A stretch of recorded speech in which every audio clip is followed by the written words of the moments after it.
Bluff City Media presents the Two Buck Sports Show. Stepping up to the microphone are your hosts, Drew Gann and Rusty Witten. Now, let's get to the show. What's up, everybody? Welcome back to your favorite Friday afternoon Bluff City Media Show, the Two Buck Sports Show, coming to you at 3 p.m. every Friday.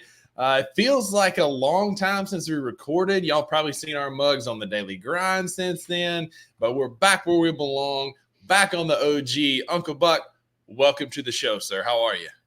Man, I am just happy to be alive.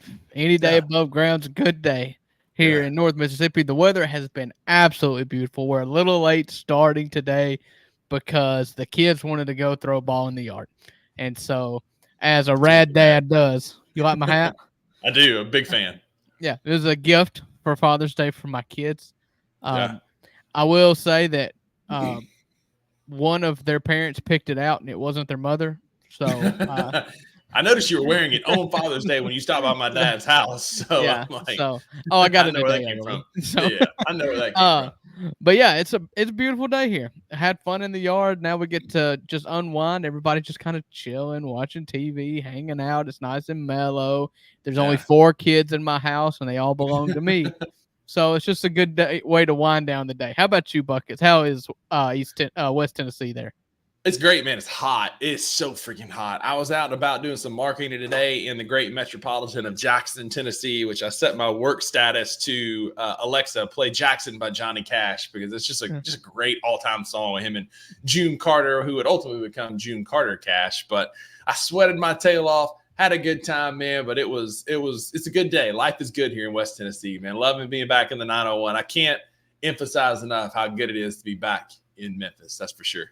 Yeah, it's been a good week. It's you haven't hit that hot and humid. This week has been nice because especially last week, it got about 90, 92, 93. And in Mississippi, that's not bad. Mm-hmm. But if you get 92, 93, or heck, if you even get 80 with 100% humidity, it's a different beast here. And so it's been hot but dry. So I mean, I just can't really complain about too much. But there, yeah. I mean, I could, but I'm going to choose not to, just because it's going to get worse. Again, first world problems. I understand. I lived at the beach for the last 6 years. I have to get used to the humidity again. I'm not looking forward to that, man. I didn't have humidity in Myrtle Beach, and so the humidity here is going to be a bear come July, August. That's for sure. Well, but I'm glad I hope it's the most humid summer in the world to welcome you back, considering you left us to go live at the beach for so long. So, anyways, well, we've had a good week. We're glad to be here. It is Thursday night when we're recording. It is currently 8:26 Central Standard Time, God's time zone, and we're going to start this show off the way we start off every single Two Buck Sports Show, and we're going to not talk about sports, but talk about the best thing that happened to us this week and the worst thing that happened to us this week. We call it our Bucks Best and Beef of the Week. So, Rusty, I set it up. You knock it down. Give me the best thing that happened to you this week. Yeah, so mine's kind of a convoluted story. Hang with me just for a minute. But I had one friend when I lived in Martin, Tennessee. I had my coworkers. They were my friends. Don't get me wrong. But I had one friend. And good friend of mine. His name's Lee. It's pretty much the case your whole life. You just have one friend. That's actually pretty accurate. And I'm the schmuck that sticks around. Painful, but accurate. Here we are. Anyway. So my one friend from Martin came down, Lee, him and his dog, whose best dog name, by the way, sidebar. His dog's name Hondo after the John Wayne movie, and he calls him Han. And I'm like, what a great dog name, man. Like Hondo, he's a black lab. Lee and Hondo came down for Friday night and Saturday. Hung out with some of my coworkers Friday night. We had a little event, but then Saturday we went to the Crafts and Drafts at Crosstown Concourse. It's this cool place. It's this old mall in Memphis. If you're not familiar with it, it's kind of on like the edge of downtown, the Edge District.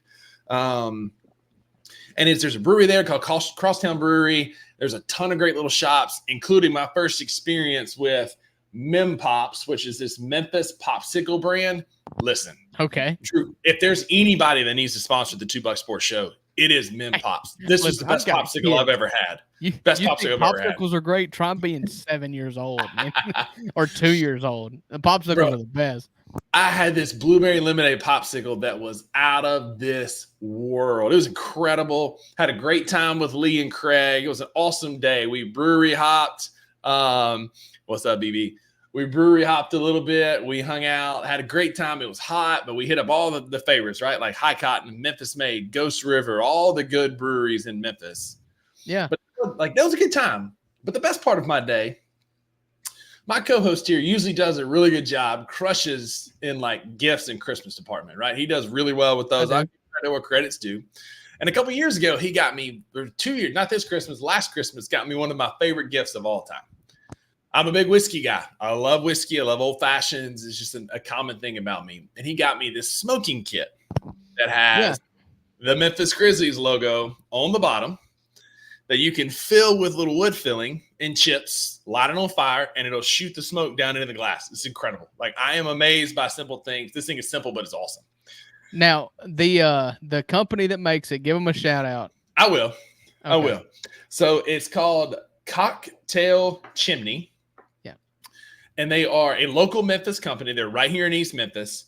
And they make all different designs, all your favorite college, professional. They've got the state of Tennessee. They got your state. They can burn etch anything on the bottom of it because they were at the Crafts and Drafts on Saturday.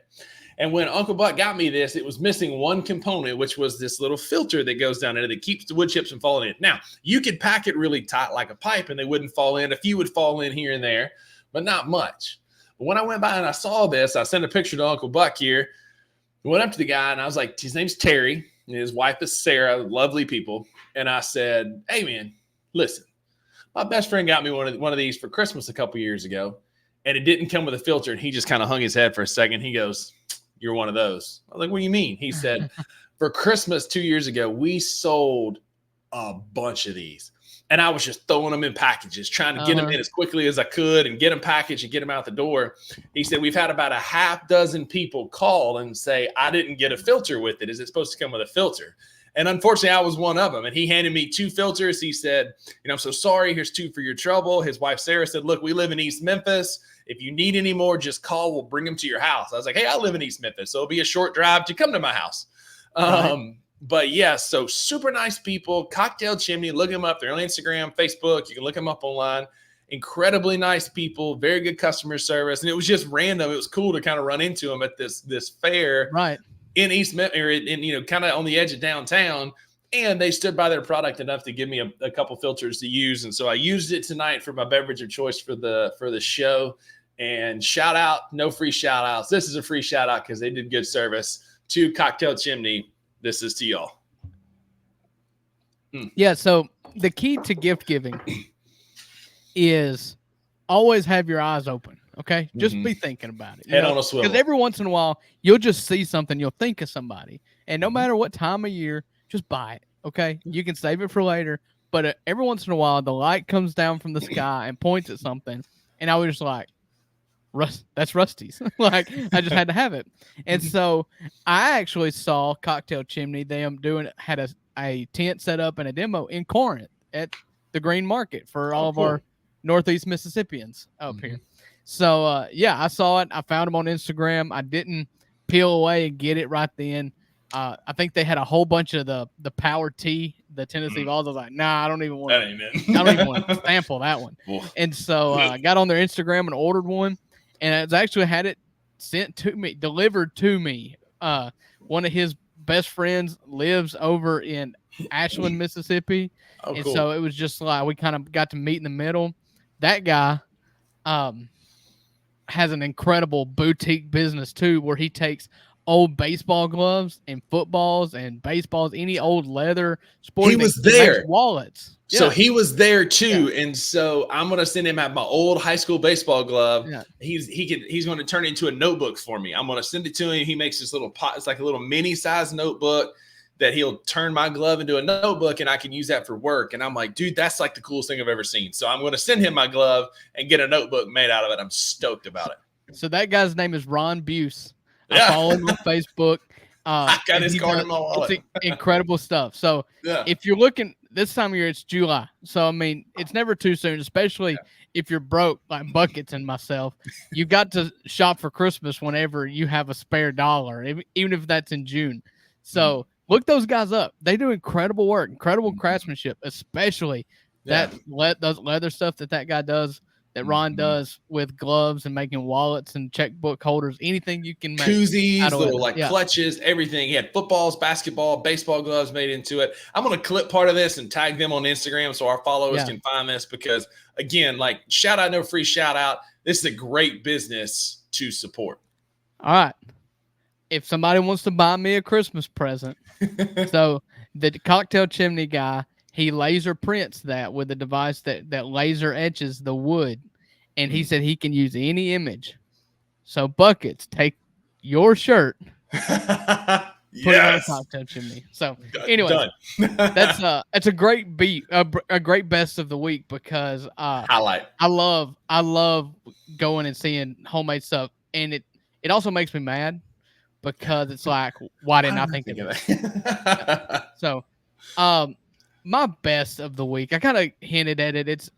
It's Father's Day was this weekend, and it was just a good weekend. I got to hang out with the kids. We got to do fun stuff, and it was just always a reminder to me. It's like I always realize it, but then every once in a while, you just sit back and just think about how fortunate we are. And so, like, just to have all the kids running around here this weekend, it was a pretty weekend. I actually had them to myself on Friday night and most of Saturday because Haley was on a girls' trip. Happy Father's Day. Here's all the kids for a weekend. And so we just hung out. We watched a ton of movies. Just a bunch of cartoons. We just, on both nights this week, we just piled up on the couches here in the den and watched cartoons. It was great. And so I got my hat that I picked out a few weeks ago. That says Rad Dad because I love it. And so it's been my hat of choice. And you know me, I have a lot of hats. It's a weakness. Same. I have a whole drawer full in my dresser of hats, so we commiserate there.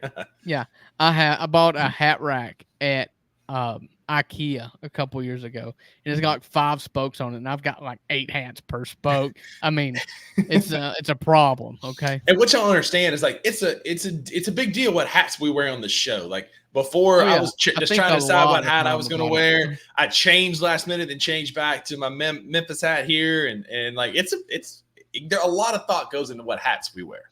You know, before we were fortunate enough to join Bluff City Media, we were lucky if we wore shirts because the YouTube videos just weren't being watched. No, they weren't. Podcast numbers were up, views were down. Now we got to really think about, what's happening right now. Okay, we're always watching the season, so like Grizzlies season, I'm always trying to find a Grizzlies hat, or baseball season, I'm always trying to find an Ole Miss hat, but it's Father's Day season for me, so I'm wearing the Rad Dad hat.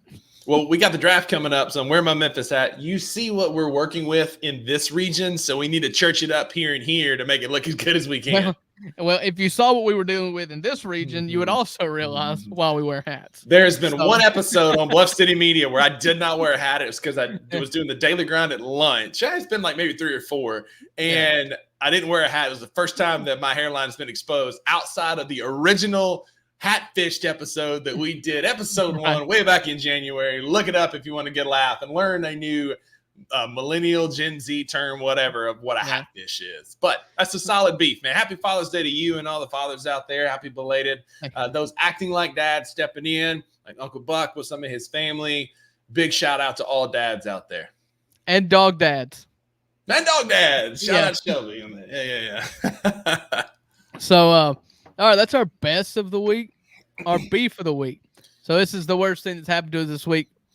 Disclosure, we live good lives, and so we're griping, but we ain't really that mad. So what's the worst thing that happened to fortunate Rusty this week? Man, I got a pretty good job. I like my job. I'm a regional director for a physical therapy company. I oversee 8 clinics, 7 in Memphis, 1 in Jackson. I basically get paid to go socialize with my clinic directors, work the business, lead them, like bring them on board, right? Like we just talked about these are first world problems. These are first world problems. So I'm not in the clinic as much as I used to be, and I'm okay with that. I'm mistreating some, and I still treat here and there. But I'm currently in the clinic a lot right now, and it's finna be more because I have one girl out on maternity leave, one guy out on paternity leave. I have 2 more coming up that are both getting close to the short rows, as one of my colleagues on this show has once said, one of the co-hosts on this show, getting the short rows of their pregnancy. So they're both going to be out on maternity leave. That's it. The terminal stages. Real quick sidebar. One of my good friends, he doesn't listen to the show, so I can tell the story. Kent Griffin. He's a dentist. He's in Charleston. For all your dental needs, go see Kent in Charleston. Shout out, no free shout out. His wife was to Charleston to see Kent. No. If you live in Charleston, we've got some like coastal South Carolinians that still listen to this. Anyway, Kent's wife was very, very pregnant, and I was coming over to see him hang out one evening, and she said, "Oh, I'm gonna get up and go get a shower before Rusty gets here." And Kent, without thinking, said, "Well, if you get much bigger, I'm gonna have to take you down to the car wash and hose you off." And she paused, and he goes, "Can I take that back?" And she goes, "I hope so," and just leaves the room. So when I walked in, like you could cut the tension with a knife. And when he told me that story, I about died. Anyway, my wife, I had to like, she was like, "Okay, I got to pee." And we'd be in bed, and she was like, "All right, roll me." And I was like, "On 3, I got to pee." But all that to say, man, like something is in the water, man. I got all these folks over here getting pregnant, having kids coming up. Like I can't turn around in any of my offices and not be looking at somebody that is with child or responsible for a child.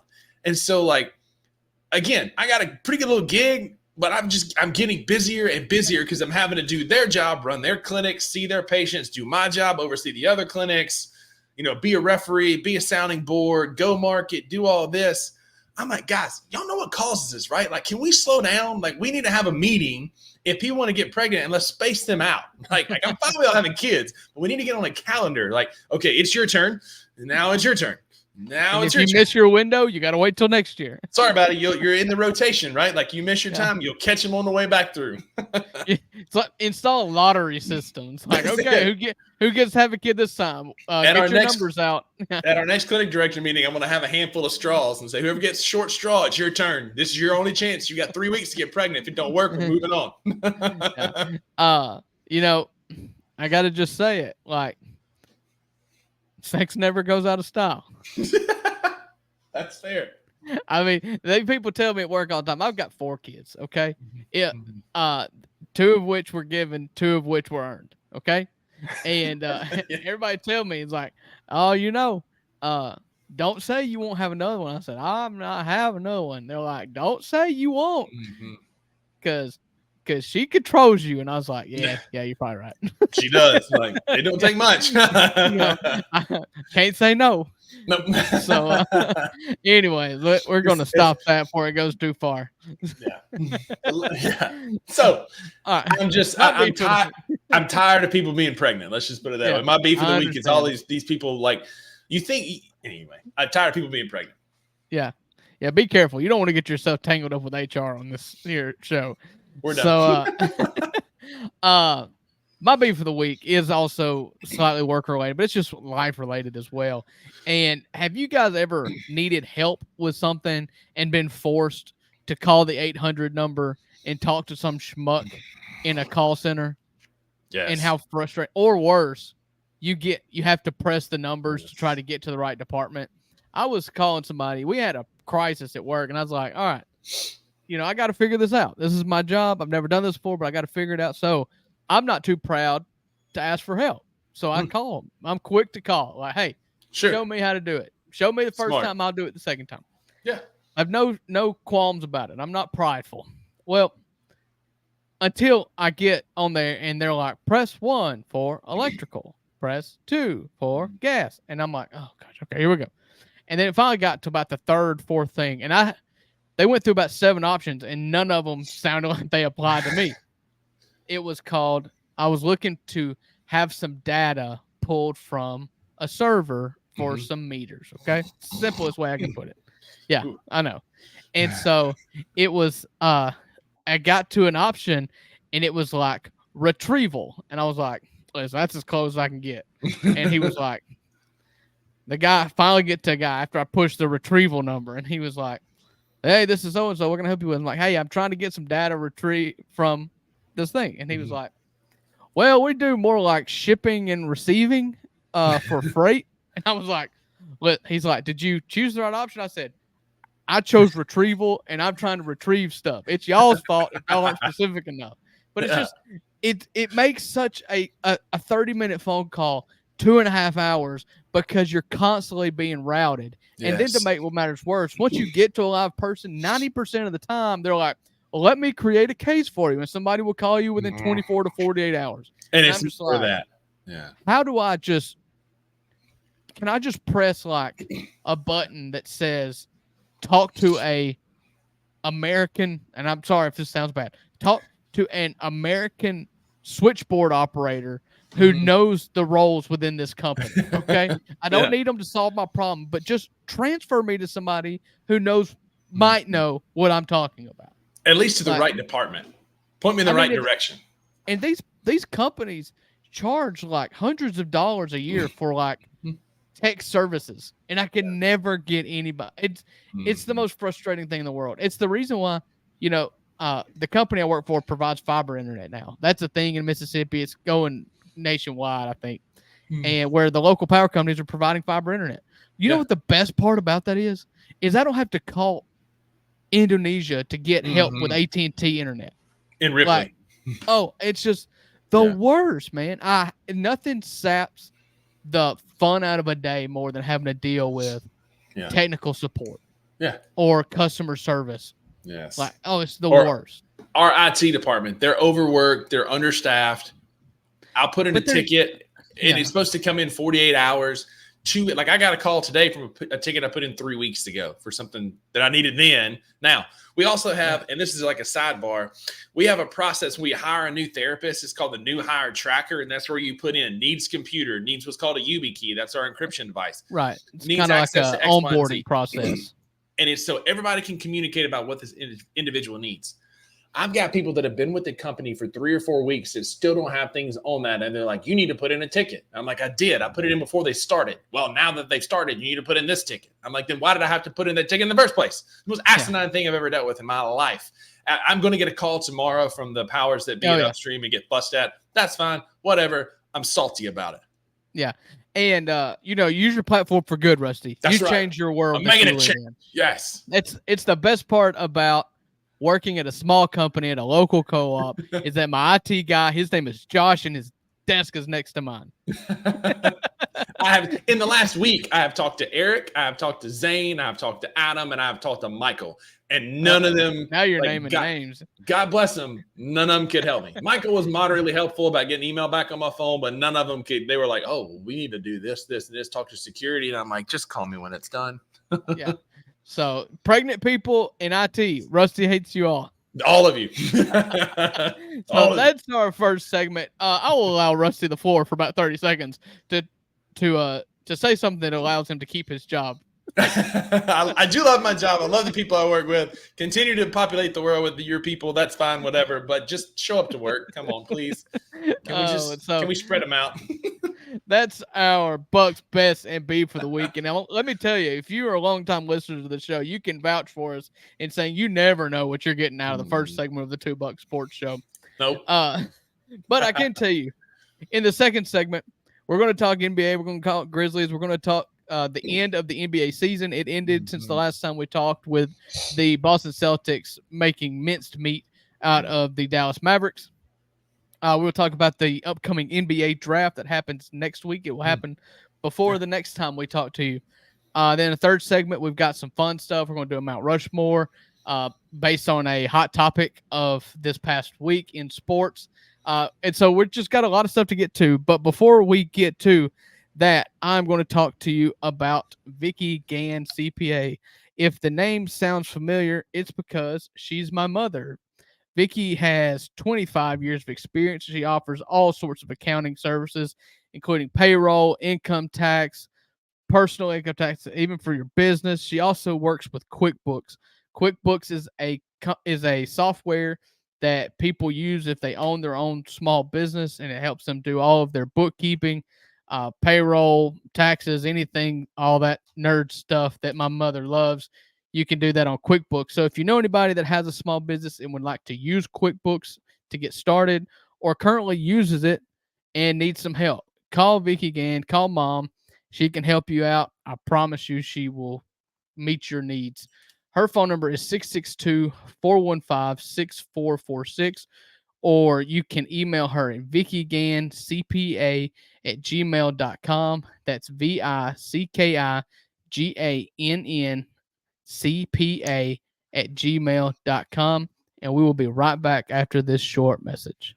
Not just the level of individual talent that he plays, but it's also the level of his mind. We haven't gotten cross-court open shot this year. We haven't seen that pass a lot. Number one, you got to respect him going to the basket. There's a roller. I got to watch the roller. He has the mind to be able to say, I see all of that, and now I see this guy over here. I'm going to get him this open shot. How shifty he is to always be going forward. It's usually side to side. Yeah. His dribble moves are side to side, but going forward. Right. Which is very hard to defend. I just want to get you, as many times can I get you to do this? But for him, it's not here. It is here, which is with are his moves to get down the floor. It's awkward for a defender to try to catch a cadence. You dribble. So now what I do is now when you go put that ball down, I'm going for it. But with him, it's hard for my cadence. But what's my cadence for you? I don't know what it is. Tune in to the Anthony Sane Show Wednesdays and Fridays at 12 p.m. weekly on the Bluff City Media YouTube channel.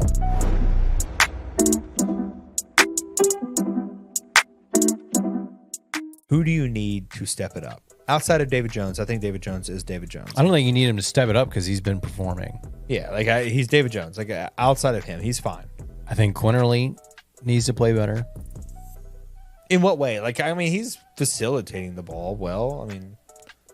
What do you I don't. To a 12 from the field's not cutting it. It's not great. It's not great. And I don't need a runner three from the top of the key with 3.5 seconds left. Is Virginia the game where Jordan Brown is going to cook? Those dudes aren't looking to run the ball. Cook what? Dude, I thought he was going to have a freaking night. He came out with that fresh cut, lined up, and then literally within the first 15 seconds missed a wide open layup. And then picked up 2 fouls right away. I feel real lied to because I thought we were getting a 20 and 10 guy. Didn't think it did anything for you. Well, I think we all thought we were getting a 20 and 10 guy. And we are getting that in David Jones. I'm not even getting 20 or 10 minutes out of the guy. Tune in to Tigers Untapped with TJ Willis and Trey Lasley every Wednesday at 3 p.m. on the Bluff City Media YouTube channel.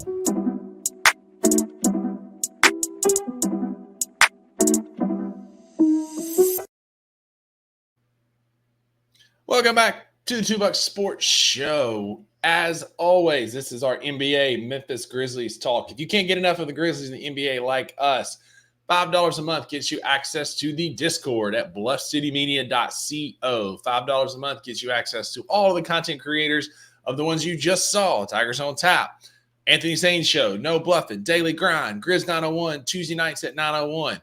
Access to all those great content creators as they're a part of our network. Come join the fun. Come join the family. $5 a month gets you access. Uncle Buck, it's been covered a lot. There's been a lot talked about. We'll briefly touch on the NBA Finals.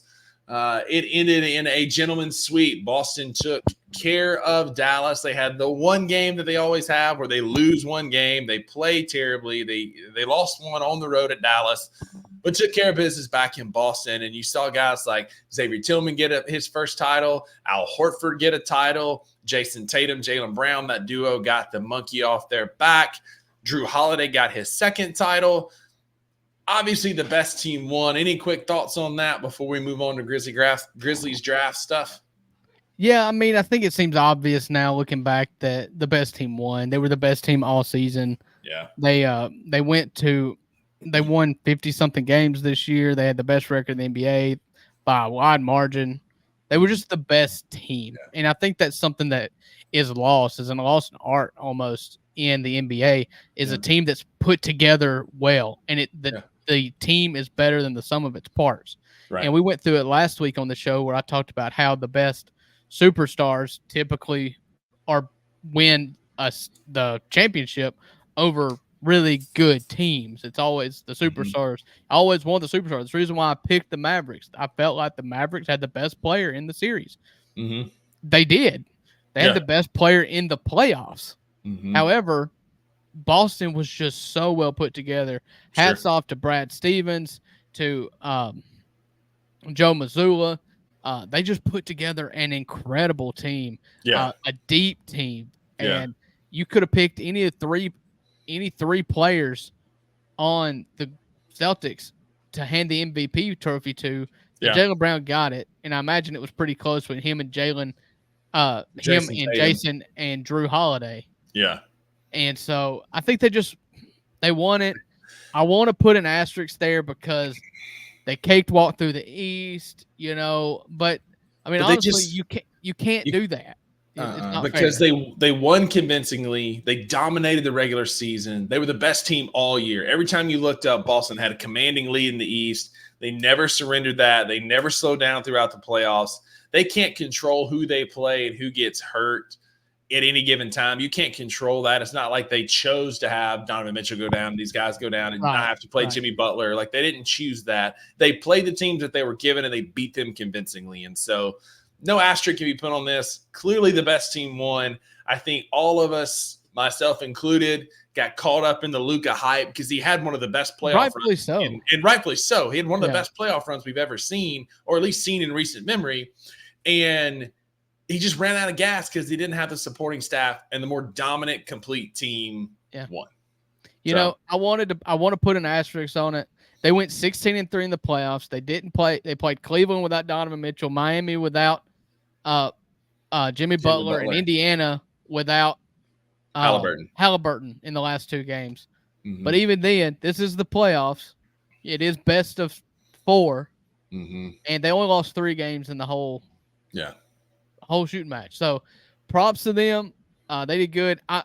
My thing is it felt the NBA season, now that we can put a period on the end of the season, the 23-24 season was like Dexter, where everything was good and the finale was terrible. I mean, the Eastern and Western Conference series were garbage, no fun to watch. The finals was no fun to watch. The games just weren't close. They weren't competitive. You got the best playoff moments you got from either conference were in the first 2 rounds. What are you going to remember about the NBA playoffs for 2024? The Indiana Pacer run. You're going to remember some of the upsets early. I mean, Knicks Sixers was the best series. Oh my gosh, yes. Yeah. Knicks Sixers was great.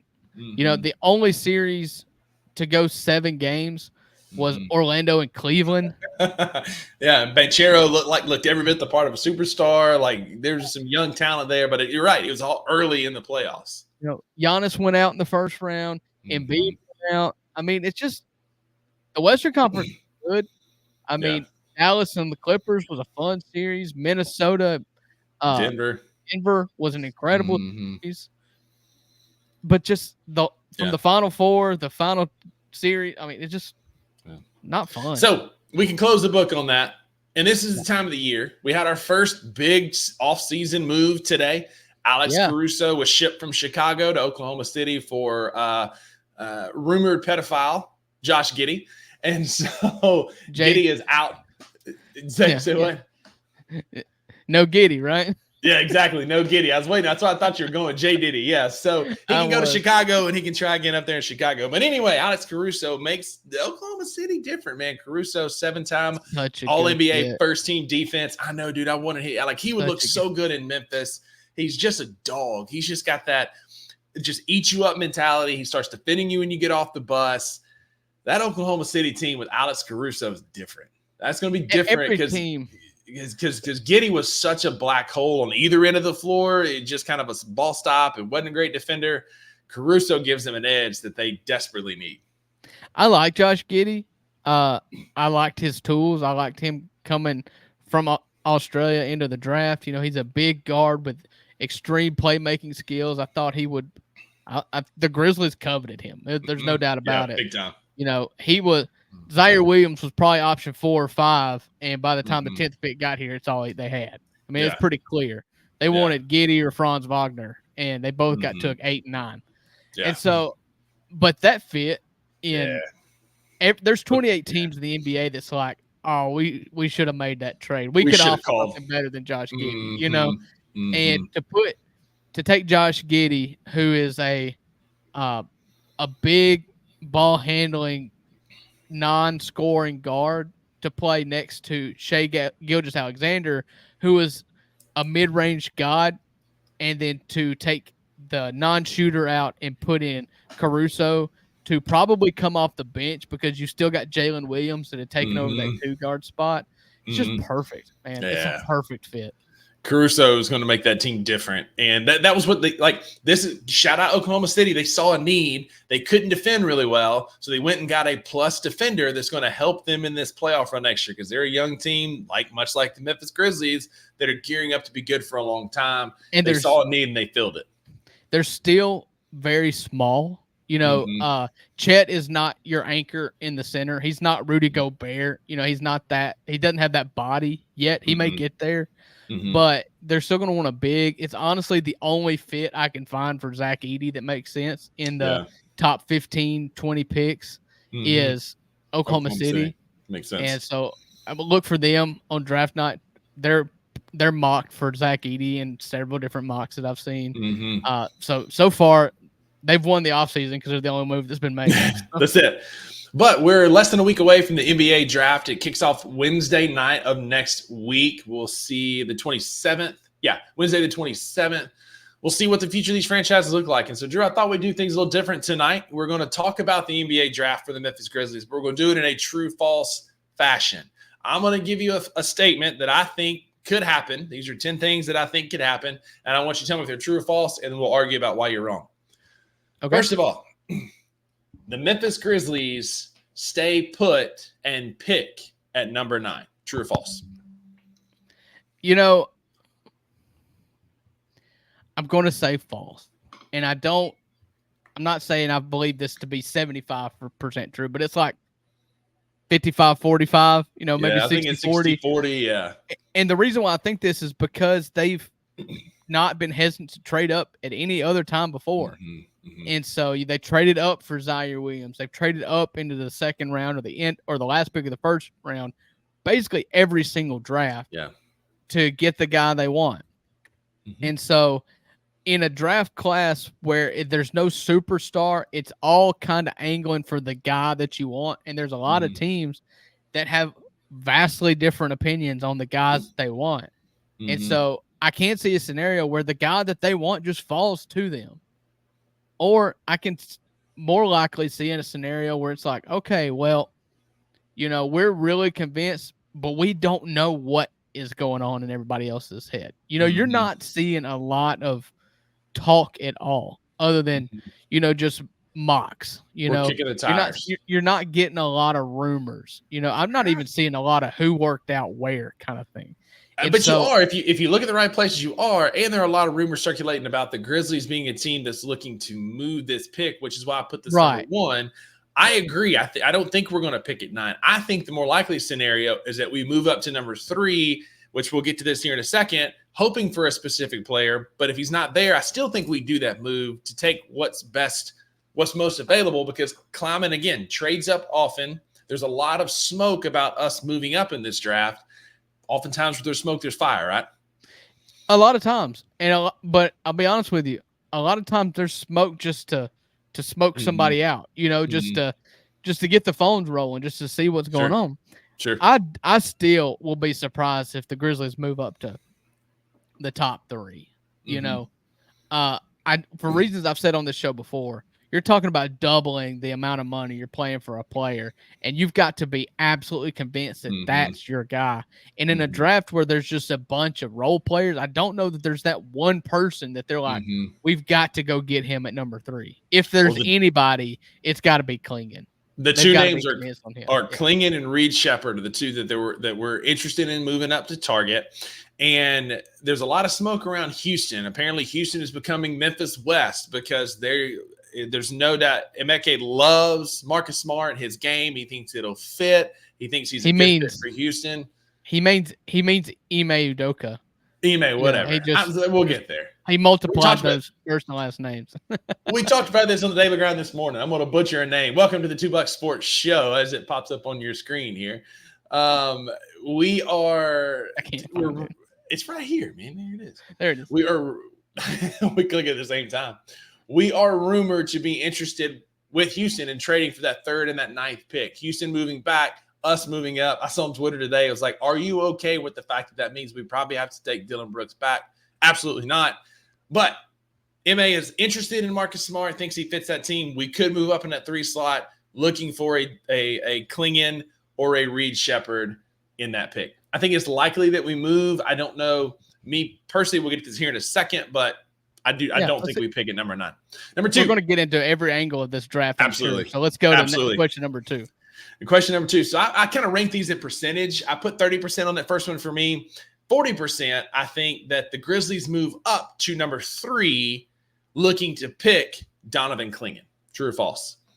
I'm going to say false. I've talked about this just a minute ago. I don't have a list of the questions, so forgive me for stepping on your questions down the line. So I just don't think so, because I don't think they trade up for number 3 because of the salary. However, the caveat being, if there's one person that they will trade up to 2 or 3 or 4 for, it'll have to be Klingon. I think he's the most immediate need that can be filled out of this draft.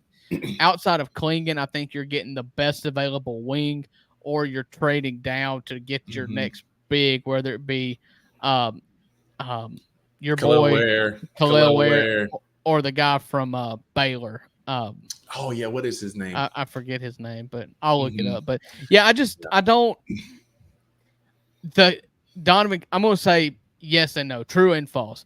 Donovan Klingon's the guy that they will go up to get if they go to get it, but I just don't think they go that high. I think they're going to be satisfied with the best available wing, because you can never have too many. And especially because we shot 43.5% from the field last year as a team. We were the worst shooting team in the NBA. I think if we move up and Klingon is gone, I think Reed Shepherd is the next logical pick, because he's one of the best shooters in this draft. He had a bad tournament, but the guy is a shooter. He's a guy that can score from the wing. He's like a shooting guard, can maybe play some small forward. I think that's the other name they would target for that. But again, I only give this 40% chance. I don't know that we move up. All right. Before we move on, do you have a question regarding Reed Shepherd, or can we talk about him just right now? We can talk about it. No, he's not. He's not in the rest of the 8. This is the only time I was going to talk about him. I love Reed Shepherd.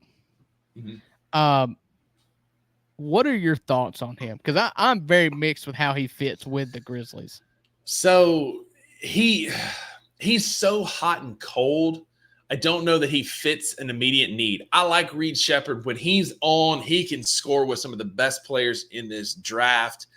I think he's going to be a good role player. He'll never be like an elite scorer. I could see him being like a 6 man that comes in. I don't know that he'll be a starter in this league, but the guy can score. He can flat out score. He scored in the SEC. He scored against some of the best talent in the country, playing in the SEC for Kentucky against teams like Tennessee, Florida.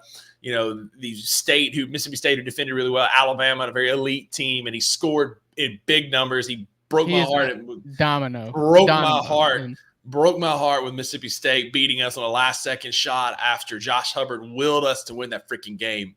I don't think he fits on this team as good as some of the other guys, a la Devin Carter, a la Ron Holland. I think there are better fits out there for us. I like his game, but I don't know that he should be a Grizzly. Yeah, he strikes me as a chaos defender. When you're talking like DeAnthony Melton, where instead of like an on-ball defender, he's more like a guy that's going to. So Memphis folks this will resonate with you guys. Memphis football a few years back had a pretty bad defense, but they led the country in turnovers, and it allowed them to win 10 or 11 games that year. But what the mindset was not that we're going to play sound defense, but we're going to play passing lanes. We're going to try to strip the ball. We may get burnt 60% of the time. 40% of the time, we're going to deflect or intercept. And it's a boom or buzz kind of defense. And that's what I feel like Reed Shepherd, his peak defensively is chaos. Yeah. And my biggest concern is we're just getting out of playoff basketball where the game slows down And Ja Morant is your point guard, and he is a top 3 to 5 guard in the league, a top 10 player in the league. He's going to be on the court, and who is going to be paired with him on the front lines on the defensive side of the court? Yeah. And that's where, he's 6'2", 6'3". Yes, he can play havoc, and he'd probably be really good offensively in a running gun system. The offensive side of the ball makes me salivate a lot. But there is a con there that I will be thrilled if they get Reed Sheppard, because I think he's one of the 3 best players in this draft. You work out the kinks later, but that's my thought. He's an athlete, no doubt. To me, with him for this team, you're drafting a role player, and you don't draft a role player with the 3rd overall. You don't move up to the 3rd overall pick and take a role player, because I don't know where like you said, I don't know where he fits in this starting lineup. Besides Ja, who is, not the best defender. He tries, but he's more of an offensive player. And then Reed Sheppard taking risks, going for passing lanes like you were talking about. It's not a great combination. That's a good way to get run out of the gym. I'll leave it at this. If they're going to move up to 3, I think I would take him or Klingon at 3. Okay. And just let it work out, because I do believe he has the best skill set that an NBA player can ask for, and that's to shoot the cover off the ball. But if you had to pick, feet to the fire, do you both are on the board? Do you take Klingon? Do you take Reed Sheppard? I want Reed Sheppard. This is my ideal situation. I want Reed Sheppard to fall to 6. I want to take Reed Sheppard, and then I want to package Marcus Smart, whoever across the edges, some picks, and go get somebody like a space filler. Let it be any 5 that's not Jared Allen or the guy from the Nets. Pause. We're gonna get there in a couple. We're gonna get there very soon. We're gonna get there very soon, because I got something on trade topics. One that kind of floated today on Twitter that has got me salivating a little bit, and it might have some Memphis fans agreeing. Anyway, next, I put this at 60% likelihood. Okay.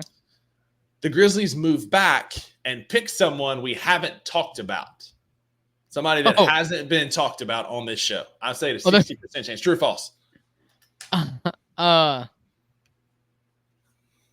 won't say false. I'm going to say it's less than 60, but it is on the board, because they are very analytically driven. That's how they've ended up. I mean, nobody, to my knowledge, knew about Santi Aldama when they traded up and took him with a first-round pick. Yeah. There are people that they value based on metrics and analytics that seem off the draft boards for people who watch basketball. And more times than not, it has worked out.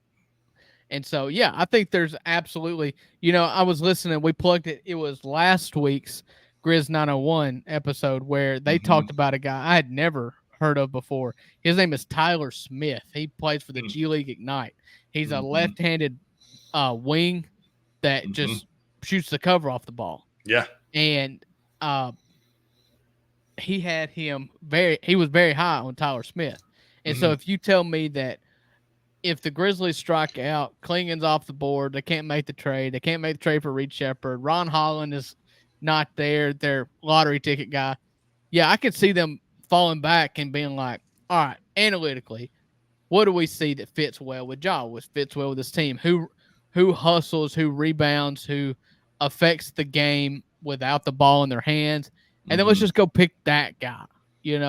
I'm a fan of any team who drafts based on conviction rather than relying on consensus mocks and trade chat or draft chatter. Go get the guy that you're convinced of. And so if the Grizzlies at 9 are convinced that, and Tyler Smith, I don't know if there's any chatter at all with the Grizzlies, but this is a name that was off the board that he was high on.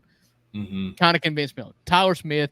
Kevin O'Connor has him as the 27th ranked player on his big board, regardless of draft position or team, just big board. They say that guy is the guy that I want. They just get him. Like that's it. Like, just go. Get him at 9. But I also can see a scenario where we can package some assets, package some of our boneless wings, and move back for guys like some guys getting some traction that have not been talked about for the Grizz. This is just me connecting some dots of some guys gaining some traction as we get close to the draft. Rob Dillingham in Kentucky. Nope. Pass. Jacoby Walter is the guy you're talking about from Baylor. That's the big from Baylor. No, he's the wing from Baylor. It's the Messi guy. Eve Messi is the center, the post guy. Yeah. But actually, I was wrong. I was actually I was wanting to say the Daron Holmes from Dayton was the guy that I was thinking of. Nate from Grizz 901 is a big Daron Holmes fan. Yeah. So. Tristan DeSalva at Colorado is a guy that can score. And so, like, these are names that we haven't talked about. Nobody's talked about for the Grizz that they could trade back and land one of those guys. Again, like Drew said, we're very, very big on analytics and picking those guys that nobody's heard of that might be a diamond in the rough. Sure, they might need a little work, a la Santi Aldama, but they could turn out to be some guys. If we move back and we could get these guys a really cheap flyer on some of these guys, I don't see why we couldn't do that while trading for either future assets, which we've done in the past. But me now sitting here on June 20th, 2024, I want to see us trade for some guys who can impact now because we have opened that championship window and we need some guys who can contribute now. And so if we move back, I want it to be for a spot up shooter, for a big man that, like, a name that will come up. We'll get to this here in just a second. Jalen Duren from Detroit has been gaining a lot of traction as Detroit has been really strongly linked to Nick Claxton, the big that Drew referenced a few minutes ago from the Nets. If Claxton comes to Detroit, there's not a home for Duren anymore. Send that dude to Memphis, man. He would be a great fit in the lane. But, like, there's going to be some bigs that are available. There's also going to be some bigs that are available to sign as free agents. Like Drew has said on this show, we've talked about on the Daily Grind, we literally got Bismack Biyombo off his couch. Like, there's going to be dudes that we can sign if we can move back and we can create some room. Maybe we move a Luke Kennard, move some of these wings, a Jitty that frees up $18 million for us. I say we move back and we get the guy that we think is the best available at that slot at a much cheaper price than the number 9 pick. Yeah, I'm more likely to take a swing earlier in the draft, which is what I think what you're saying. If you're going to swing, do it at 9. No, but what I'm saying is, like, if you're going to take a guy based on measurables, like they did with Zaire, like you're going to take a guy like Ron Holland, you're going to have to take him early. But if you're going to go late, then I'm with you. Go get like a sophomore, junior, senior in college who has a defined role that you can plug him in, and then you're not going to get your lottery ticket at that time. Sure. Everybody wants the lottery ticket. Which we got last year, ladies and gentlemen. We got our lottery ticket at home, one GG Jackson. Yeah, but I mean, that was not even a lottery ticket. I mean, that was 45th pick of the draft. This is a different scenario. Yeah, but this is where I'd be okay with taking a guy that's going to be a project or a future or a role player and not going after that. Like, because if you pick at 9, you're not picking a guy that's going to be the 12th man off the bench. But if you're picking at 19 or 20, that guy can be down the roster a little bit and work his way up. Let me put it to you this way. Klingen's off the board. We're at 9. You love Khalil Ware. He's a lottery ticket. He's a boom or bust. You can say that. Yeah, 100%. At 9, I would rather take Khalil Ware. If you trade back to, say, 17, I think I would rather just have Zach Edey because you know what he can do. Don't ask Zach Edey to develop a three-point shot. He is a guy that's there to come off the bench, to be a change of pace, to be 7'5", and get in the way and not depended on in crunch time situations. Fair. That would be the only scenario where I would take Zach Edey. And it's the exact opposite reason why I would not. It's the exact same reason why I would never take him at 9. Exactly. Exactly. Yeah, at 9 you're taking Khalil Ware or a Devin Carter that you expect to play now. I want a second contract that's worth a lot of money. A lot of money. A GG or a Vince second contract, right? Like guys that are getting paid on that second one, not Zach Edey, who's just going to lumber up and down the floor every year for $4 million. Yeah. Anyway, if you've got any more questions, let's cycle through them. I'll try not to be as long-winded. Oh gosh, yeah, I've got several. So we'll do just a couple more of these. I had a bunch. All right, so 50% chance, true or false, the Grizzlies make a blockbuster trade on draft night. True or false? I guess it depends on how you define I'm talking blockbuster. like you move Marcus Smart, you get Jared Allen, you get Jalen Duren, you get Nick Claxton, you get Mikal Bridges, like a big trade. Not like you go trade for Nurkic or Vucci Main from Chicago. Not like like you go get somebody. I'm gonna say false. Then I just, a lot of times when you're talking about draft night trades, and you're going to go get a superstar, you've kind of got to have a pick that is desirable, like top 3, and you've got to have that in a draft where the top 3 pick is coveted. Remember, we have our next 5 first-round draft picks, or they're ours. We don't owe anybody. Exactly, and that's part of the reason why I think if that happens, it won't be on draft night, because if a draft night trade implies that they want the draft pick tonight in that night's draft, and the ninth pick isn't as attractive. So if they're going to mortgage, if they're going to say Brooklyn wants to trade Mikal Bridges, I don't think that the 9th pick is what's going to result is going to be their driving factor to trade Mikal Bridges to the Grizzlies. You know what I'm saying? They're going to want like 5 first-round draft picks, and so that can be worked out later.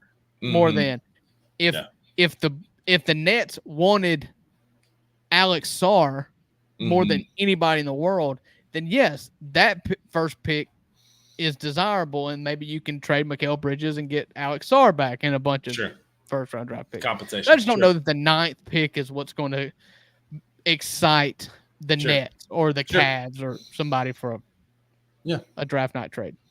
All right. 2 more, and then we'll move on for our faithful listeners who are sledging through this with us. Next one, there's a 30% chance that Marcus Smart is still in Memphis after draft night. True or false?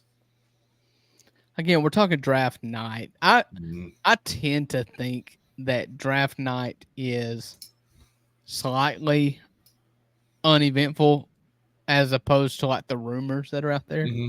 I think the most like if Vegas had odds, if the $2 Sports Show was going to give odds, I would say the overwhelming favorite is that the Grizzlies pick between 7 and like 12 and 13. And in that being the case, you're not just sending Marcus Smart in that trade, I don't think.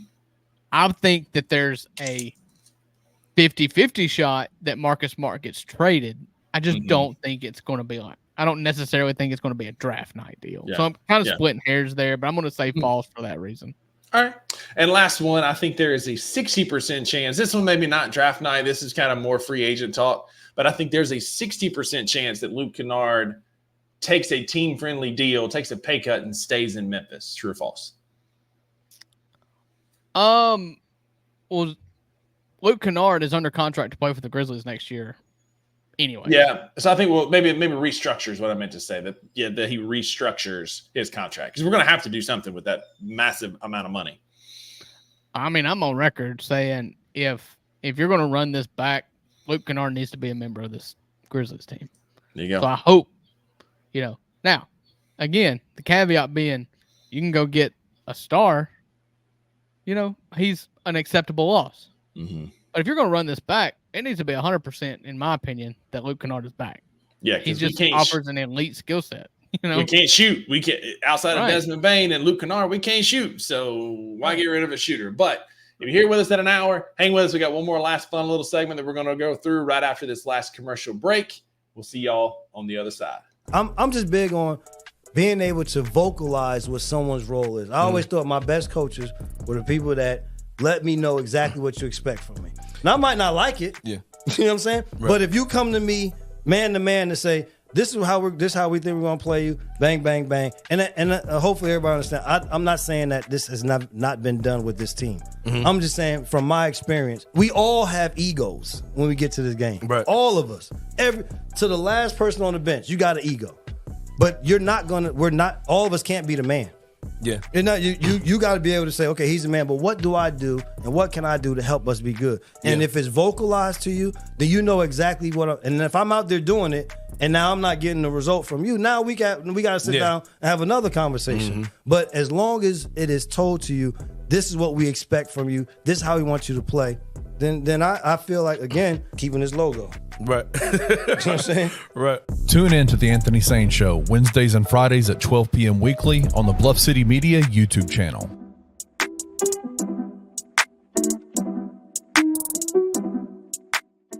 All right, Christian. Yes. You are Penny Hardaway. I'm not. Yes, you are. Okay. Today, you're going to play act, okay? Gabe, because you're a Jordan Brown apologist, you're going to be Jordan Brown. I'm a Jordan Brown apologist. Okay. Okay. I'll take that. Y'all are sitting across the room from each other. I said, don't tweet him hate. And he's like, you're an apologist. Like, good God. But either way, continue. We're in a room together. Why did things break down? Jordan, we brought you in this year to be the centerpiece of our offense.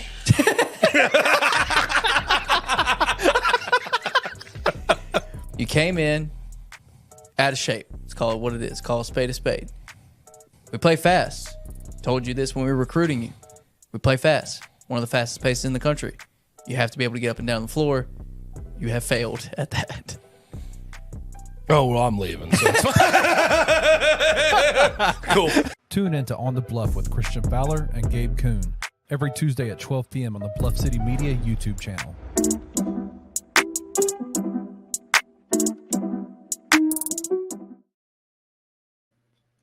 Oh, welcome back to the third and final segment of your $2 Sports Show. Thank y'all for hanging with us. Uncle Buck and I are notorious long-winded, but we don't care. Y'all are still here. We love y'all. We love that y'all are here. Thank y'all for hanging out with us. Hang out with us on the Discord. So, last segment, we usually talk about college baseball. College baseball is winding down. We got the College World Series going on right now, and two of the most hated schools have made the freaking finals, man. I don't want to talk about it long because I'll probably throw up. If there was I've never rooted for the apocalypse or the rapture to happen probably more than I am right now. Because at the end of the day, one of the most obnoxious fan bases in the SEC is going home with a national championship in college baseball. And I'm upset. This was part of my beef of the week. This is my sports beef of the week.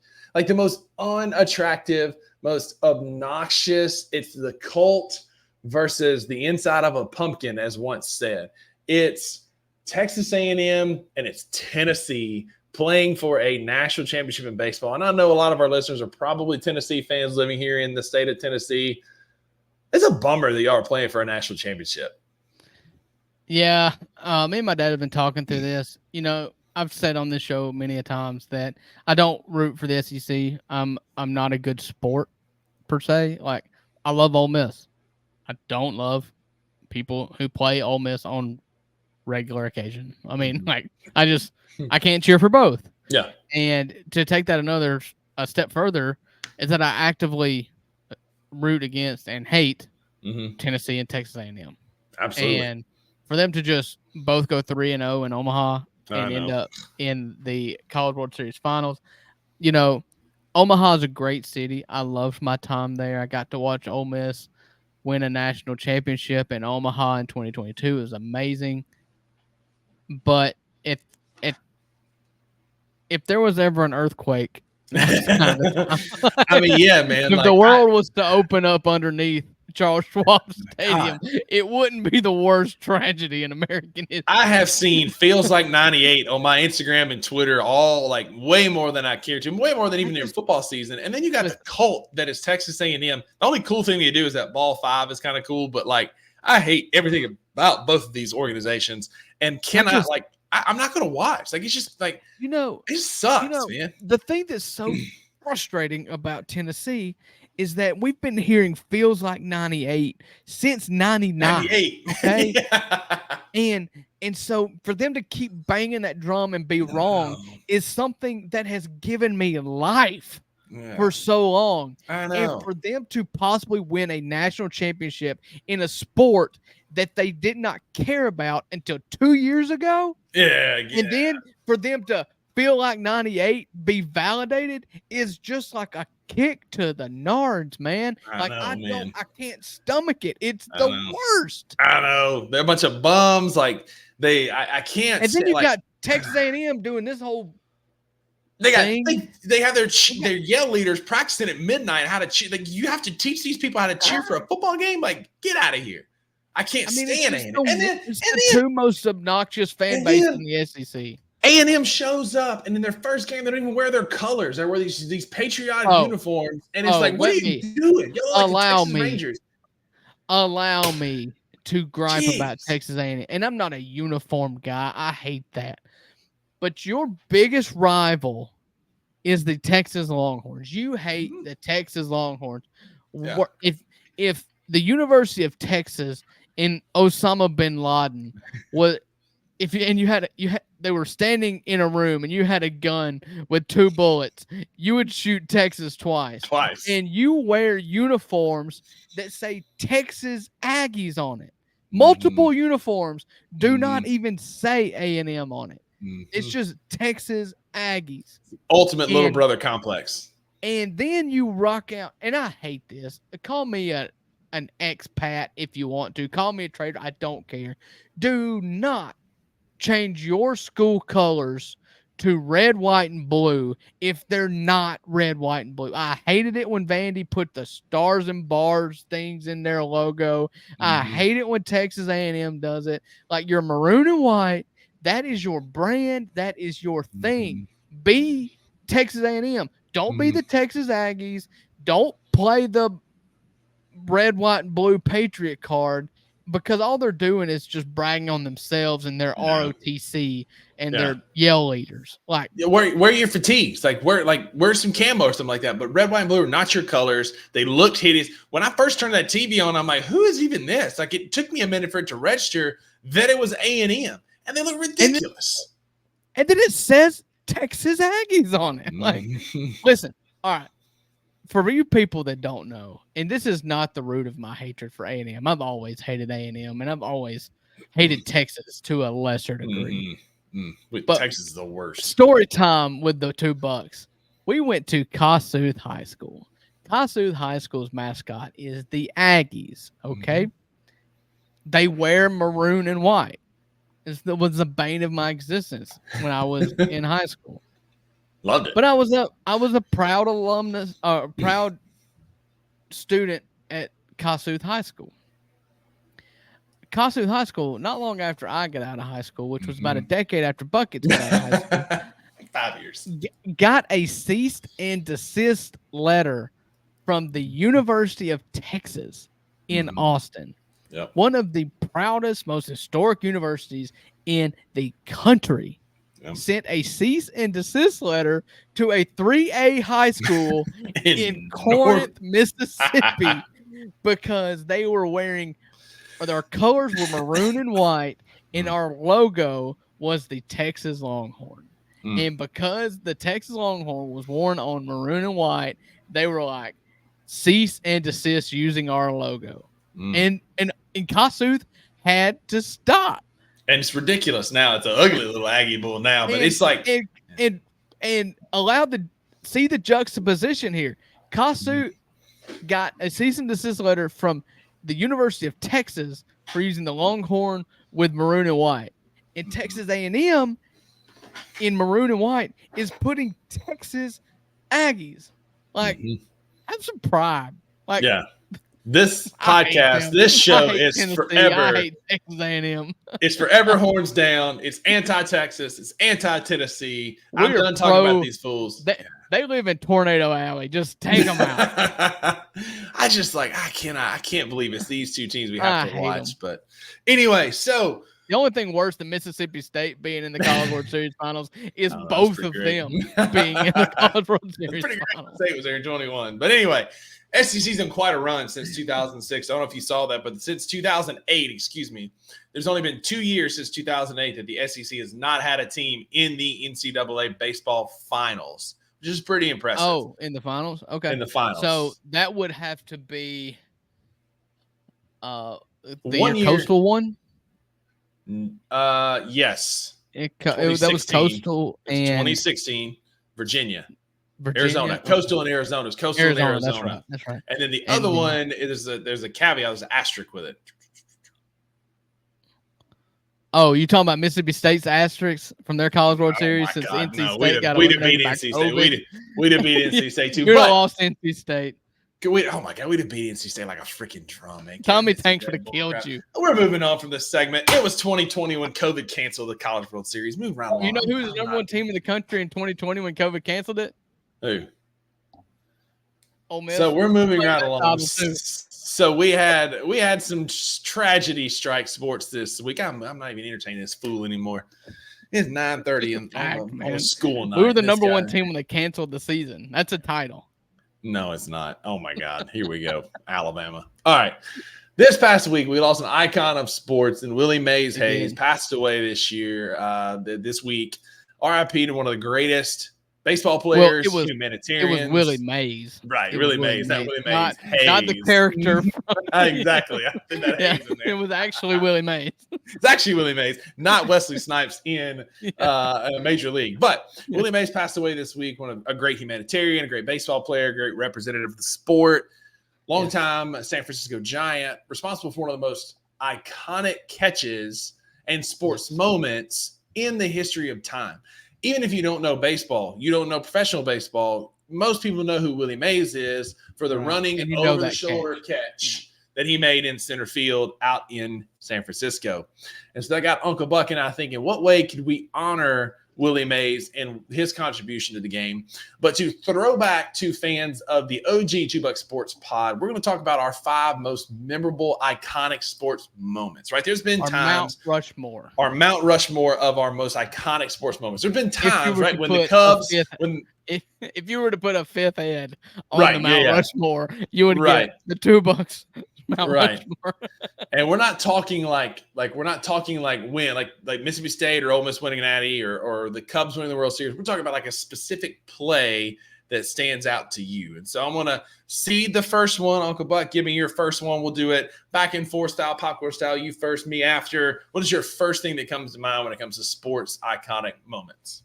Yeah, so it's really easy for me. The top, 3, I guess. But the first one to come to my mind, and it was in a World Series. It was in 2011, the David Freese game in 2011, Cardinals versus Rangers in Game 6 in Busch Stadium in St. Louis.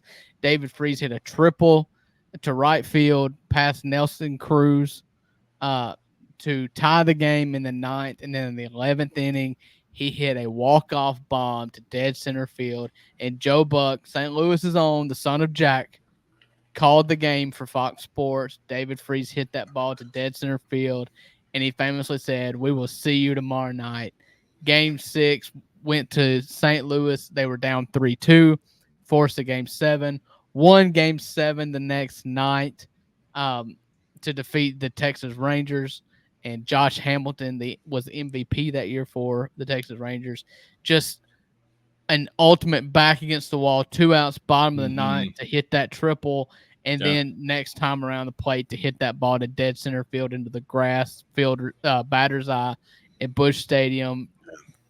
Joe Buck saying, "We'll see you tomorrow night." And then the most important, the reason why I remember it is that you won it tomorrow night, Yeah. And so if you lose Game 7, nobody remembers. But you win Game 7. That David Freese is in the Cardinals Hall of Fame only because of that. And he never has to buy another Anheuser-Busch product for the rest of his life. And that's kind of the ultimate mark of how you of a moment in sports. For a guy like David Freese, who is a career journeyman third baseman, who is just a guy, and the ultimate average baseball player, to have that night, he will forever be remembered. Sure. So my first one, we're going to go to college, and I remember it like where I was standing. I was at a condo on the 11th floor at a high-rise in Orange Beach, Alabama, with Whit and Rachel Whitaker. We're hanging out. We're watching Mississippi State play LSU in the swamp. LSU has beaten the brakes off of State forever in Baton Rouge.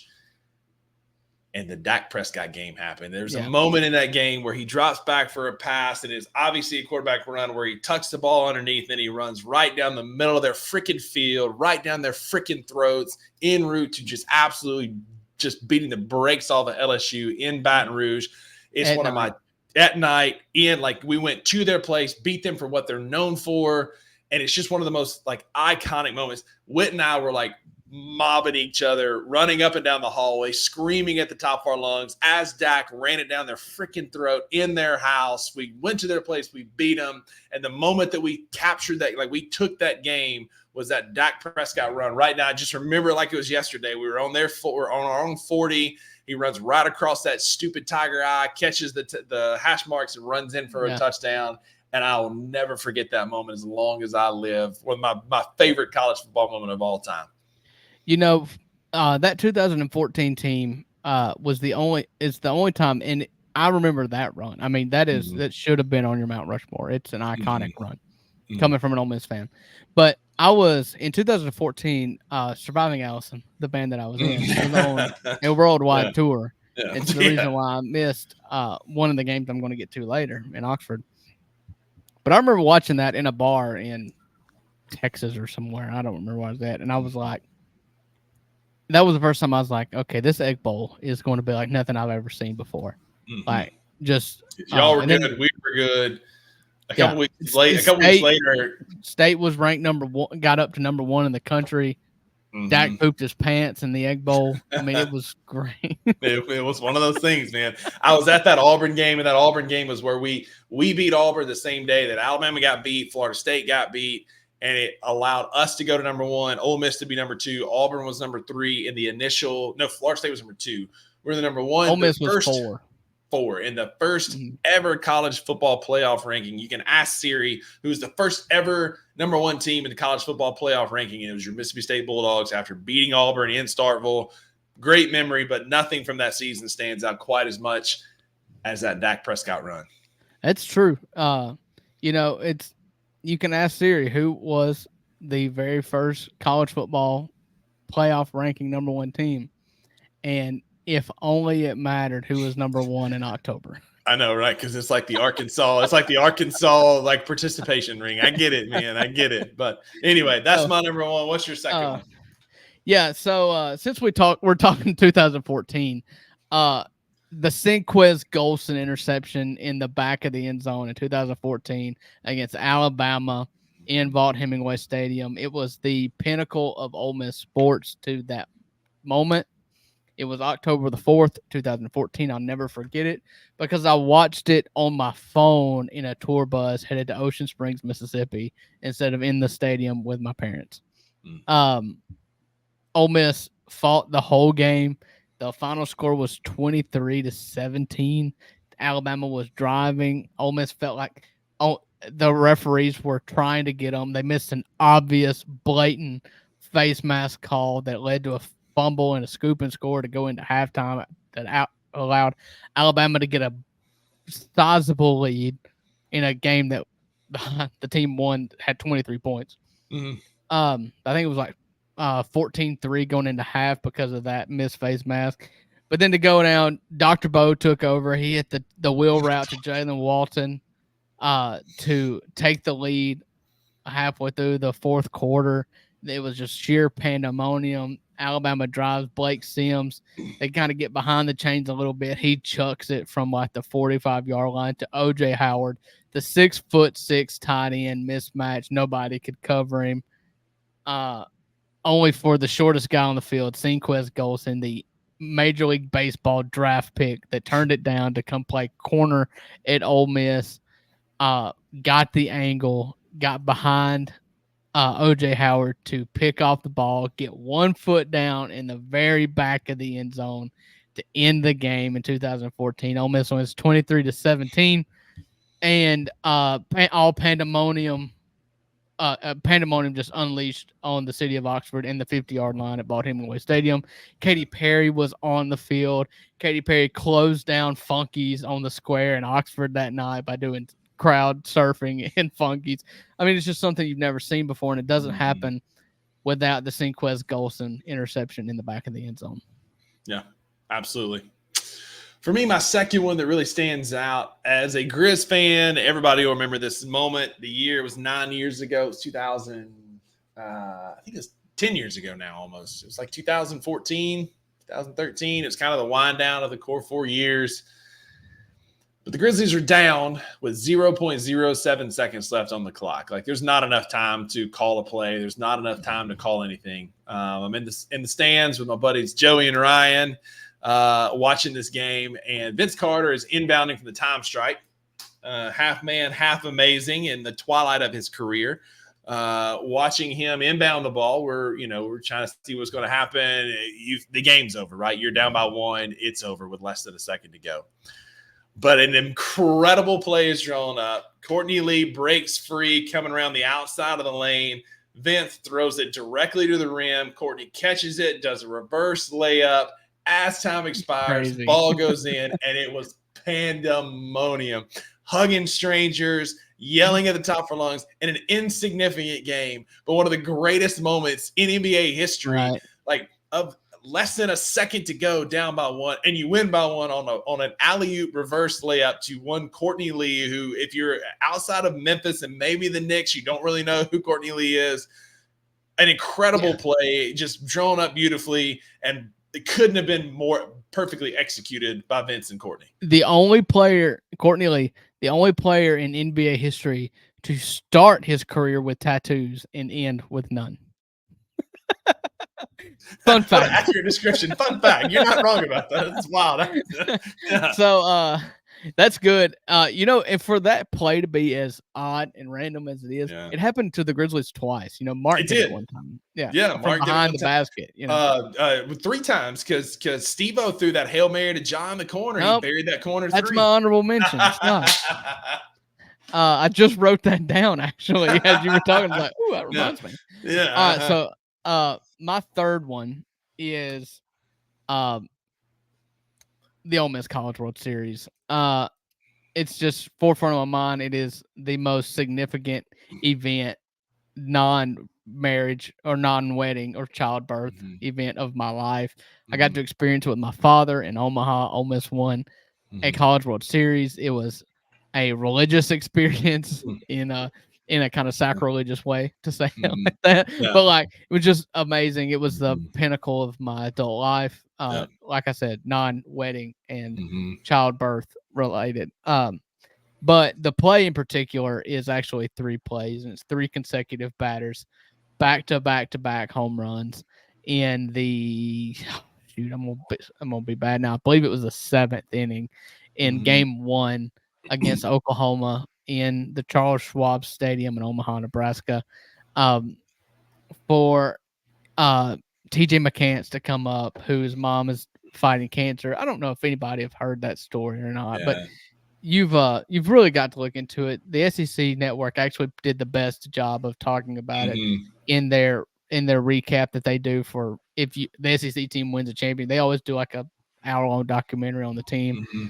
TJ McCants, whose mom halfway through the season was diagnosed with cancer and had returned, and she wasn't going to make it in a matter of weeks.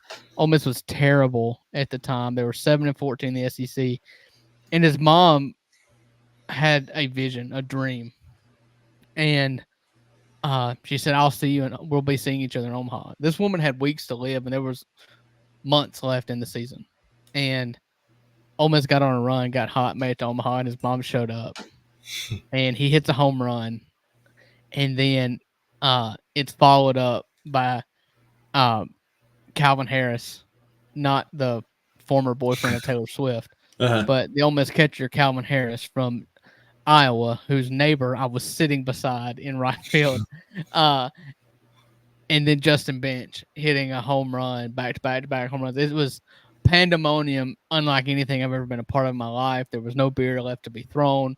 Like you said, hugging strangers. It is by far the best moment, in-person sports moment that I have in my life.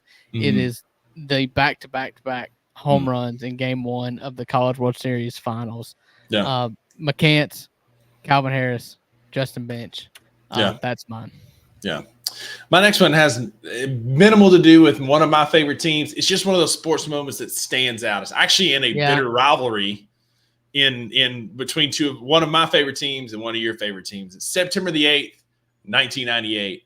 I remember where I was standing. I was standing with my mom and my brother. We're watching. It's the summer of SWAT. It's coming down to the end of the season.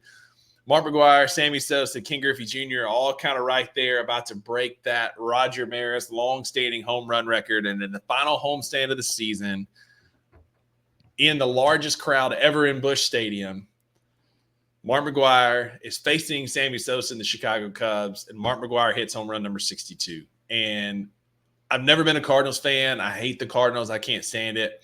But it was a really cool, iconic moment. It was one of those moments in sports where I'll always remember. It's a baseball moment. Like, I was rooting for the Cubs. I had on a Sammy Sosa jersey. Like, I was actively rooting for Sammy Sosa to break that record. But when Mark McGwire hit that home run, everybody kind of became a Mark McGwire fan. This is before we knew about the steroids. It was obvious if you looked at him, but this is before it was confirmed. It's before we cared about steroids. Right. Put it that way. Yeah. We all just were standing there like, this is really cool. This is going to be one of those moments that I'm going to tell my kids about, like grandkids, like, which I don't have any, but I'll tell my nephews about when they ask me about, where were you at? What was that season like? And like, I remember it vividly, watching the three of them racing from Roger Maris's record. And when it became pretty obvious, like there towards the end of the season, like you were watching every game with bated breath, right? Is this the game that's going to happen? And for it to happen with Sammy Sosa and Mark McGwire in the same stadium, watching them celebrate that win for Mark together, it was a pretty cool moment, and one that stands out to me in that pantheon of sports moments. And that's why it's number 3 for me. It's the summer of SWAT, that culmination on September the 8th. This was actually on my honorable mention. Mark ended up hitting 70 that year. He did. The first thing that I was 6 in 98 when this was going on. I remember it, but it's faint. But I do remember distinctly, and it was an honorable mention, Barry Bonds hitting 71. That was hitting 71 in the McCovey Cove in San Francisco, seeing his son, hugging his son at home, his son meeting him at home plate. That was iconic. So it was a cool moment. Mine, this is my Grizzlies one for the Mount Rushmore, and it was Ja's first poster against Aaron Baines. I got out. He teased us for a long time to start that season. You had the where he jumped over Kevin Love but missed the dunk. He missed a couple posters, and the Aaron Baines to be the first one that connected was a religious experience. It was like, okay, he got it. He can do it. We knew it was in him. And it was just emphatic. And if you fast forward to 2024, where we're at today, it's not in the top 5, but that first one was amazing. And so the Aaron Baines dunk, Ja's dunk against Aaron Baines against Phoenix in 2019 is the next one on my list. Yeah. Wrap up your list here. So I've got two more? You got 2 more. Yeah, I've got 2 more. So my next one is it ended up being insignificant in the grand scheme of things, but the Elijah McNamee home run against Florida State, just like to complete the comeback for us to go to Omaha. It was just such a weird game. Florida State had been winning the entire game, kicking our butt. Mike Martin Mike Martin, RIP. He did not go to the good place because of how he managed that game. We don't speak ill of the dead, but there was I'm speaking ill of the dead. That game went to a rain delay in like the 2 hours. Inning. For 2 hours, and he put his starter out there. Like, and what happens? Elijah McNamee hits an absolute tank to complete the comeback. Mississippi State wins. We go on to Omaha, advance into a super. Just an incredible, unlikely moment that should have never happened because Mike Martin pulls I get it. Never happened. But it's one of the most iconic Mississippi State. It's played at every home game. Elijah McNamee with the home run. It's just like, it gets me fired up every time.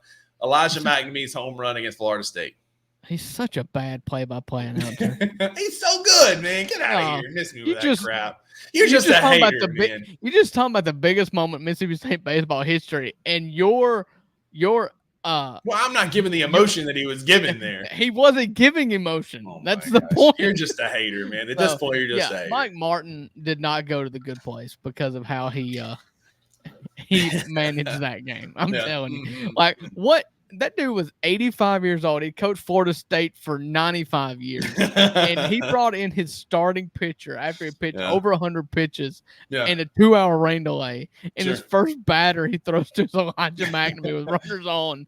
And he gets beat. And I was like, okay, he should get fired. Like, whatever. I don't care. I loved it. It's great. But yes, and the thing that made the Elijah McNamee thing so special for State fans is what old people hate about what baseball has turned into, but it's perfect in college, is the excitement that he had, the showmanship, the charisma that he had when that ball came off the bat. Well, he'd also lost his mom to cancer that year. Very similar story. His mom had passed away earlier that year with cancer. So Big Hit Mac just doing Big Hit Mac things and honored his mom. And after losing her to a long battle of cancer, to hit that home run was just kind of the culmination of that season for him, for sure. Yeah. So I've got one left, and it was the only one that I was really scared you were going to get, and I'm really happy that I got it. And I really hope it was your last pick. In Augusta, Georgia in 2019, Tiger Woods. That's a good one, but it's in my honorable mentions. The last putt when he won the Masters after a 15-year drought of major champions. Tiger Woods sinking that putt and watching the emotion on his face that he finally made it back to the mountaintop, and then to walk off the green and hug Charlie and his daughter the way that he hugged his dad after his first Masters win. It was poetic. It was beautiful. It was something as a casual golf fan that even had me choked up watching, because as Americans and as just people in the social media age, it seems like we love to build up these people, and then we love to watch the fall, and then we root for them again to come back up. It's like we only care about people when they're on the ascension. It's a real parasite in America and in pop culture. It's awful, and I hate it. But to see him climb back up like that and to hit it and to win that one, it wouldn't have been the same if it was the U.S. or the Open Championship or the PGA. But for it to be in Augusta at that golf course to sink that putt was beautiful. And it's something that I'll carry with me. It was a moment that which I called my dad after. You know? Yeah. I remember exactly where I was at Gordon Biersch in Myrtle Beach, South Carolina, having a beer with some buddies, watching that and just watching it unfold was just, it's iconic. Another one of those moments I will always remember where I was at, drinking an amber beer at Gordon Biersch, eating a pretzel, watching that happen. Yeah, and it's just one of those things like you said, you remember where you're at. In major life events, you remember where you were watching it at. And I was in my apartment in Starkville, like nondescript Sunday afternoon. Yeah. But the Masters was on and Tigers was in contention. And there's one thing that can get people to watch golf, and it's Tiger in contention on Sunday. Yeah. So we're going to stick with Mississippi State. 3 of my 5 are Mississippi State moments. Let's end it on a great note. We're going to end it on one that we can both relate to, because it was such a wonderful experience. And it is what has been affectionately known as the piss and miss. One of my favorite that could be on my moments. list too. And one of my it works into Ole Miss. There's a story with that as well. But for those of you who don't know, the Egg Bowl 2019. That would have been 2019. Yep. 2019, November 2019. Mississippi State scores early, gives Ole Miss plenty of time, who marches down and scores what thinks is going to be a game-tying touchdown. Ole Miss is down by 1. If I'm not mistaken, it was 21-20. And it was 20. I think it was 21-20. I'm looking it up, but I think it would have tied it. It would have tied it. It would have tied it and go to overtime. And Elijah Moore catches a touchdown pass, only to hit all fours, crawl on his hands and knees, lift a leg like a dog pissing on a fire hydrant, to be flagged for a 15-yard unsportsmanlike conduct penalty. Backs up the extra point 15 yards. I'm on my couch under a blanket watching the game as this is happening, just nervous as all get out. Drew, when he missed that extra point, I levitated horizontally off the couch. I know my neighbors were like hearing all the hollering as he missed that. Mississippi State won the game by 1 on a missed extra point after a selfish celebration, we'll call it whatever, by Elijah Moore that backed it up. Sure, you'll tell your story about how it worked out in favor for Ole Miss, whatever. But that night, we were Egg Bowl champs, and it was an incredible moment, an incredible win for Mississippi State. And what was a embattled year for us for sure. Yeah, so that was unfortunate.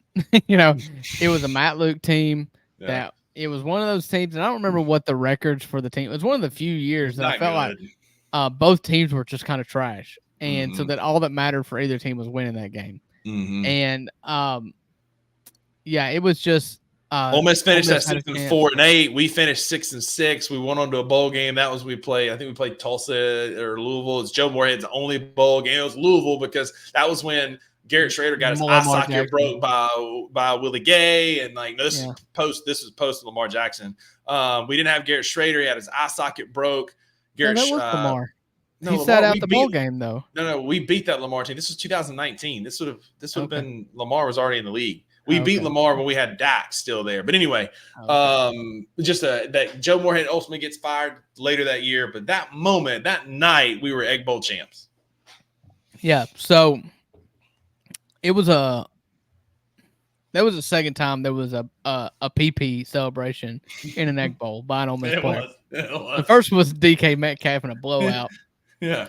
Everybody laughed and chuckled. He got a 15-yard penalty, well earned. Didn't matter. Elijah Moore was like, this is a big moment. We just tied it. I'm gonna go PP in the end zone. And turns out the extra point for Luke Logan is never guaranteed. And especially when you back it up 15 yards. I was watching that game in Maryville, Tennessee, at my aunt's house for Thanksgiving, because that's when, up until this year, actually, we decided to ruin Thanksgiving every year for every Ole Miss Mississippi State fan. So glad. I remember throwing my hat. It was the closest I ever came to dropping some really offensive language in front of my parents. I believe I tried to call you that night and you didn't answer my call. Of course, I'm not mistaken. I'm not answering that phone call. But it was the best thing that ever happened to Ole Miss, because the higher ups who loved Matt Luke, because the old people only want people that went to Ole Miss. They love Ole Miss people more than they love good football coaches. Finally had enough of Matt Luke. And the funny part of that story is it wasn't that he PP'd on the end zone. It's the fact that Matt Luke didn't immediately put him on the bench and tell him not to get up. But after he PP'd on the end zone, we missed the extra point. He went out on the field with the hands team for the extra point and didn't get benched. And that's what finally put people over the edge. Not a 4-8 season, but that embarrassment on Thanksgiving night on national television that got Matt Luke fired. Yeah. Which ended up with the hiring of one Lane Kiffin. Yeah, well, we're not going to talk about that. We're talking about the night. Which in turn allowed Mississippi State to reactionary fire Joe Moorhead and end up with Mike Leach. Anyway, we fired Joe Moorhead because of lack of discipline within the program. When you got your starting middle linebacker breaking your starting quarterback's orbital socket, like his eye socket, that's a good reason to fire someone. Garrett Schrader sucked anyways. I mean, he has an iconic Mississippi State moment, the helicopter against Kansas State, where he came up a half yard short for the first down. But a couple the most iconic moment is he was a half yard short. I said a iconic moment. It shows up on Instagram and Twitter all the time. The last couple honorable mentions for me, obviously Bartman for the Cubs was one that came up. That's one that I try not to think about a ton. We weren't going to go to the World Series anyway. Moises Alou was not going to catch that ball, but Bartman. I'm really surprised you think that. Yeah, I mean, no, it was a foul ball. Like, he wasn't going to get there. I'm a realist here. I remember where I was when Dale Sr. passed away. That was a big moment for me growing up. And also in 1998, standing with my. I was laying on the 01. 01, you're right. Yeah, I was laying on the floor with watching it with my family, and like as soon as it happened, my dad said that's not good, and he kind of called it when it happened. And just watching that go down, and that whole day, we found out at church. That whole day kind of stands out. All to the me old men were huddled around and like, did he die? And one of them finally came in like, yeah, he died. Yeah, hush terms. So yeah. So my honorable mentions, I didn't want to go 2 games Ole Miss wins versus Alabama. You don't know 2 Mississippi State wins against Alabama in your whole lifetime. Anthony Johnson was one of my other honorable mentions. The 110 in 2007 to beat Alabama. Yeah, the tip 6 in 2015, the second year of the back-to-back wins against Alabama. Did I tell you I was at that game? Bojo. Yeah, I was at the game with a buddy. A buddy of mine had tickets in the up in the glass like donor section of the Alabama stadium, and he was like, "You want to go?" I'm like, "Sure, why not? I'll go." Get to eat free food, Mayfield ice cream. Yeah. Oh, like we got to eat Mayfield ice cream and unlimited tacos and all this stuff. I'm like, I'm in. If that's the case, then I'm in. And I was at that game. So the Quincy Attaboyjo, the deflection off Laquan's helmet to score in 2015. The Mark Gasol $1 million strut against the Clippers was the other Grizzlies one. And then the Steven Adams full court pass to Ja Morant buzzer beater in the corner. You're welcome for that one. Yeah. And so, listen, this was a fun show. You got an hour and 41 minutes worth of the $2 tonight. Mm-hmm. And if I say so myself, as one of the $2, you got your money's worth out of the $2 this week. You got what you paid for. There it is. Yes, sir. So thank y'all for sticking with it. If y'all still here at the hour 40 minute, thank y'all so much. This turned into a $2 after dark because we went long, but thank y'all for sticking with us. Thank y'all for listening and downloading our show and watching us on YouTube. Yes. We really appreciate those of y'all that are watching these. We don't know why, but keep coming back. Thank you for being here. We know our significant others and our mamas are watching them, but the rest of y'all, thank y'all so much for doing this. We'll be back next week. Same content, same place, bluffcitymedia.co, YouTube, Fridays at 3. We'll see y'all next week. Yeah. Can't wait to talk about the NBA draft with you guys next week. Have a good weekend. We will see you next week. Thank you for listening to the $2 Sports Show. If you enjoyed this episode, leave a rating and a review wherever you download your podcasts. Also, like and subscribe to Bluff City Media's YouTube page. For comprehensive coverage of all things Memphis sports, head over to www.bluffcitymedia.co and find out how you can become an insider. We will see you back here